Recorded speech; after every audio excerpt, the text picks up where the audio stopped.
వర్ధిల్లాలి తెలుగుదేశం పార్టీ, వర్ధిల్లాలి నారా చంద్రబాబు నాయుడు గారి నాయకత్వం, వర్ధిల్లాలి నారా చంద్రబాబు నాయుడు గారి నాయకత్వం, వర్ధిల్లాలి శ్రీ బిఎన్ విజయ్ కుమార్ గారు.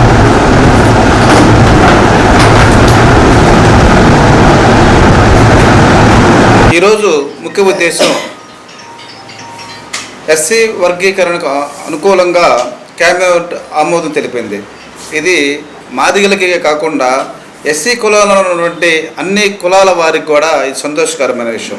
ఎందుకంటే అందరం కలిసి ఉండి కలహించుకొని ఎప్పుడు ఒకరికొకరు వాదులాడుకున్నా కన్నా కూడా శ్రేయపూర్వకంగా మరి మనం వచ్చిన దాంట్లో సమానంగా జనాభా నిష్పత్తి ప్రకారం పంచుకోవటం, సంతోషం కలిసి ఉండటం అనేది ఇది మంచి పరిణామం. కొంతమంది దీన్ని మరి గిట్టని వారు దాన్ని ఏదో చంద్రబాబు నాయుడు ఒక కులానికి వ్యతిరేకంగా చేశారనేది చాలా తప్పు విషయం. ఒక కుటుంబంలోనే మరి అన్నదమ్ములే కలిసి ఉండలేకపోయిన రోజుల్లో ఈ రోజుల్లో ఎవరు ఆస్తి వాళ్ళు తీసుకొని ఎవరు కుటుంబాల వారు ప్రత్యేకంగా ఉన్నవారు ఈ రోజుల్లో మరి ఒకటిగా కలిసి రెండు కులాలు వారు కనీసం 1,30,00,000 మంది ఉండే కులాల వారు కలిసి ఉండి కలహించుకున్న కన్నా కూడా ఈ యొక్క ఎవరు ఫలాలు తీసుకుంటాం అనేది చాలా సంతోషకరమైన. ఈరోజు ఎస్సీలందరూ కూడా శుభదినం అన్నమాట. కూటమి ప్రభుత్వం ఈరోజు తీసుకున్న నిర్ణయము జీవితంలో కూడా ఎస్సీలు ఏ మాదిగా ఈ ఉపకళను సరే మర్చిపోవాలని ఈరోజు చాలా సంతోషకరమైన దినం. అయితే దీని ముందులో కొన్ని విషయాలకు వెళ్తే అసలు ఈ ఉద్యమం ఎలా వచ్చింది? 1994లో ప్రకాశం జిల్లా ఈదుమూడు గ్రామం అంటే నాలుగులపాడు మండలం మా మండలంలోనే ఈదుమూడు గ్రామంలో ఈ యొక్క ఉద్యమం ఎంఆర్పిఎస్గా ఆవిర్భవించి రాష్ట్రమంతా కూడా కొంతమంది యువకులు బయలుదేరి ప్రతి కులాల దగ్గర మెయిన్ కులాల అందరి దగ్గరికి పోయి మాకు జరుగుతున్న అన్యాయం ఇది, మేము ఒక వేరే కులం వారి మీద మేము అన్యాయంగా మాట్లాడలేదు, కాకపోతే మాలో చదువుకున్న వారు ఆర్థికంగా వెనకబడి ఉన్నాం కాబట్టి కొంచెం నష్టపోతున్నాం మేము, మరి ఏ విధంగా సరే మాకు రిజర్వేషన్ కల్పించి మమ్మల్ని ఆదుకోవాలని ప్రతి ఒక్క రాజకీయ పార్టీని ప్రతి ఒక్క కుల పెద్దలను కూడా కలిసి మరి చాలా వినయంగా దాని అన్యాయాన్ని ఎక్కడ కూడా మరి గొడవపూర్వకంగా కాకుండా శ్రేమపూర్వకంగా తెలియపరచడం జరిగింది. అన్ని కులాల వారు కానీ అన్ని రాజకీయ పార్టీలు కానీ ఏ రాజకీయ పార్టీ కూడా ఇది తప్పు, ఇది చేయకూడదని ఈ రాష్ట్రంలో ఉమ్మడి రాష్ట్రంలో కానీ ఇప్పుడు ఆంధ్రప్రదేశ్లో కానీ ఎక్కడ ఒక పార్టీ కానీ ఒక కులం వాళ్ళు కానీ ఎవరు కూడా దీన్ని వ్యతిరేకించలేదు. ఇది న్యాయమైంది, ఇది చేయదగింది అని చెప్పి మరి అందరూ కూడా దీన్ని ఏకవచనంతో మరి దీన్ని తీర్మానం అంటే దీనికి అభివాదం తెలియపరచడం జరిగింది. అయితే 1996లో తెలుగుదేశం గవర్నమెంట్ చంద్రబాబు నాయుడు గారు ఆ రోజు అసలు ఏంటి ఇది, దీని మీద ఎవరెవరికి ఎంత నష్టం జరుగుతుందని షెడ్యూల్ కులాల మధ్య నెలకొని ఉన్న అంతర్యాన్ని అసలు ఎంత అంతర్యం ఉంది వాళ్ళకి మధ్యనే ఒక కమిషన్ వేయడం జరిగింది. అదే 1990 సెప్టెంబర్ 10న రామచంద్ర కమిషన్ అనే ఒక కమిషన్ వేసి అసలు ఈ మధ్య ఎంత డిఫరెన్స్ ఉంది, వీళ్ళు చెప్పేది నిజమేనా అనే ఒక కమిషన్ వేయడం జరిగింది. ఆ కమిషన్లో వాళ్ళు 1967లో రామచంద్ర కమిషన్ ఇది నిజమైందే, మాదే కులానికి కొంచెం ఆర్థికంగా వాళ్ళు వెనకబడినందు వల్ల వాళ్ళు ఇబ్బంది పడతారన్నమాట, వాస్తవమే, వాళ్ళకి ఇవ్వదగిందే అని చెప్పి ఆ కమిషన్ ఇవ్వడం జరిగింది. ఆ కమిషన్ ఆధారంగా తీసుకుని చంద్రబాబు నాయుడు గారి గవర్నమెంట్ ఆ రోజు 1997లో జూన్లో ఈ ఎస్సీలకు 4 రిజర్వేషన్ ఇవ్వడం జరిగింది. 4 ABCDగా 4 కేటగిరీలు ఇచ్చి ఆ రోజు దాన్ని అమలు చేయడం జరిగింది. అయితే కొన్ని వేల మంది మాదిగలు ఆ రిజర్వేషన్లో ఉద్యోగాలు రావటం మనందరం చూసాం.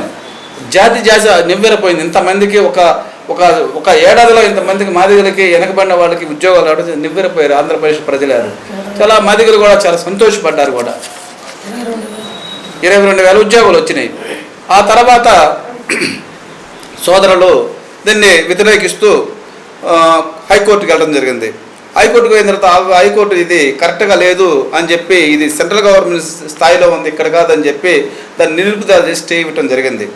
అప్పటి నుంచి కూడా మరి మాదిగ సోదరులు అలుపెరగనే యోధుల్లాగా అప్పటి నుంచి ఇప్పుడు వరకు 2024 వరకు కూడా ఎక్కడ కూడా రాజీ పడకుండా అన్ని పార్టీలను అందరిని కలుపుకొని పోటు ఉద్యమం చేస్తూనే ఉన్నారు. ఉద్యమం చేస్తున్న సమయంలో తెలుగుదేశం పార్టీ కూటమి ప్రభుత్వము ఎలక్షన్లో కూడా ముందర చెప్పింది, ఏమని చెప్పింది, మేము గెలిస్తే 80% రిజర్వేషన్ అనుకూలంగా మేము ముందర మేము ఇస్తాము అని హామీ ఇవ్వటం జరిగింది. ఆ రోజు సోదరులు కూడా అందరూ కూడా ఈ హామీకి అనుకూలంగానే ఓటు వేశారు. ఆ రోజు ఎవరు వ్యతిరేకించలేదు. అందరూ మాదిగా ఇద్దరు కూడా దాన్ని ఏకాగ్రీయంగా తీర్మానం చేసి మరి అనుకూలంగా చేయడం జరిగింది. ఆ తర్వాత మరి ఇప్పుడు 2024లో 7 సుప్రీంకోర్టు 7 జడ్జీలతోటి ఒక కమిటీ వేసి ఆ కమిటీ ద్వారా ఇది అనుకూలంగా ఎస్సీ రిజర్వేషన్ అవసరము, ఇది చాలా అవసరం అని చెప్పి వాళ్ళు తీర్పు ఇవ్వడం జరిగింది. ఆ తీర్పు చారిత్రాత్మకమైన తీర్పు. దీన్ని ఎంతోమంది భారతదేశంలోనే దీన్ని అభినందించారు. ఒక రాష్ట్రంలో జరిగిన ఈ ఉద్యమం భారతదేశం మొత్తం అమలు అవటం అనేది దీని ఎంత న్యాయబద్ధమైంది కూడా మరి భారతదేశం అంతా చూడటం జరిగింది. వెంటనే మరి తెలుగుదేశం కూటమి గవర్నమెంట్ దీనికి అనుకూలంగా వెంటనే ఇప్పుడు దీన్ని రాష్ట్రంలో ఆమోదం తెలిపి ఇచ్చిన మాట నిలబెట్టుకోవడానికి చంద్రబాబు నాయుడు ముందుకు వచ్చిన్నాడు. ఇది ఏ వర్గానికో ఏ కులానికో ఇది ప్రత్యేకమైన ఎవరు బాధపడాల్సిన విషయంలో, కాకపోతే రాజకీయ నాయకులు సహజంగా దీన్ని వారికి అనుకూలంగా మార్చుకోవడానికి చంద్రబాబు నాయుడు మా దగ్గరికి అనుకూలము, మనకి ఇంకొక పార్టీ అనుకూలము, తెలుగుదేశం పార్టీ ఇంకొక కులానికి వ్యతిరేకం అనేది తీసుకురావద్దు.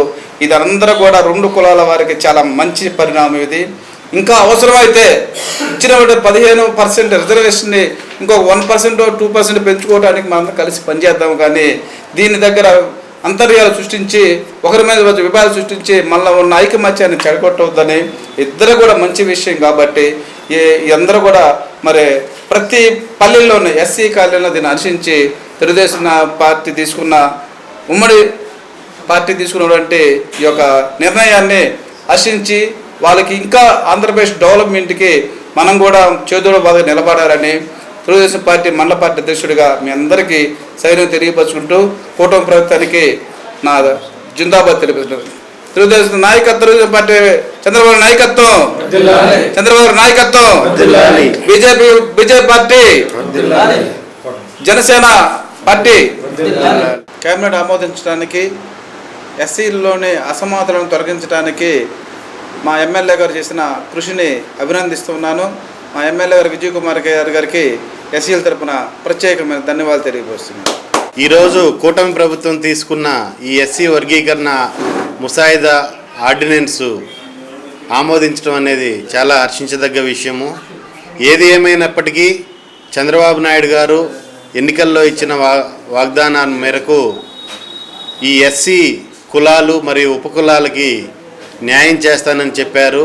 దాని అనుకూలంగానే రాష్ట్రంలో ఉన్న కులాలన్నింటినీ ఒక జస్టిస్ చంద్రచూడ్ గారి ధర్మాసనం ప్రకారము ఈ ఉపకులాలకి న్యాయం చేయాలనే ఉద్దేశంతో 3గా విభజించడం జరిగింది.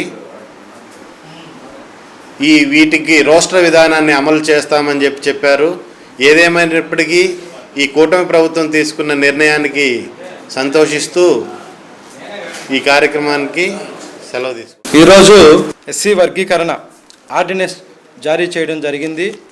కావున ప్రతి ఒక్క ఎస్సీ వర్గీకరణ ప్రతి ఒక్కరూ ఈ ఎస్సీ వర్గీకరణని చాలా సంతోషంగా ఉన్నారు. ముందుగా మా నాయకులు శ్రీ నారా చంద్రబాబు నాయుడు గారు చెప్పిన విధంగా కూటమి ప్రభుత్వము ఈ ఎస్సీ వర్గీకరణ ఆర్డినెన్స్ జారీ చేయడం జరిగింది. మా నాయకుడు చంద్రబాబు నాయుడు గారు చెప్పిన విధంగా దళితుల అభివృద్ధి కూటమి ప్రభుత్వంతో సాధ్యమని మరోసారి నిరూపించారు. ఆయన గతంలో చెప్పిన విధంగా నేను మీకు పెద్దమాదిగనయ్యి మీ యొక్క కష్ట సుఖాలు నేను పంచుకుంటానన్నారు. అలానే ఆయన ఈరోజు కూటమి ప్రభుత్వంతో కలిసి తీసుకున్న నిర్ణయానికి ప్రతి ఒక్క మాదిగ బిడ్డ ఎంతో సంతోషంగా ఉన్నారు. మరోసారి ఎన్ని పార్టీలు వచ్చినా కానీ ఎవరెన్ని దొంగ హామీలు ఇచ్చినా కానీ మేము చెప్పిందే చేస్తాము, చేసేదే చెప్తామని మరొకసారి నిరూపించారు. కావున ఈ ఎస్సీ వర్గీకరణ ఆర్డినెన్స్ జారీ చేసిన ప్రభుత్వం నిన్న గవర్నర్ గారు ఆమోదించడం జరిగింది. కావున ప్రతి ఒక్కరూ ఈ ఎస్సీ వర్గీకరణ ఆర్డినెన్స్ తోటి చాలా సంతోషంగా ఉన్నారు. ఈ యొక్క ఆర్డినెన్స్ జారీ అవడానికి సహాయం చేసిన మా యొక్క బిఎన్ విజయ్ కుమార్ గారికి మరియు శ్రీ నారా చంద్రబాబు నాయుడు గారికి కూటమి ప్రభుత్వానికి ధన్యవాదాలు తెలుపుతూ సెలవు తీసుకుంటాం.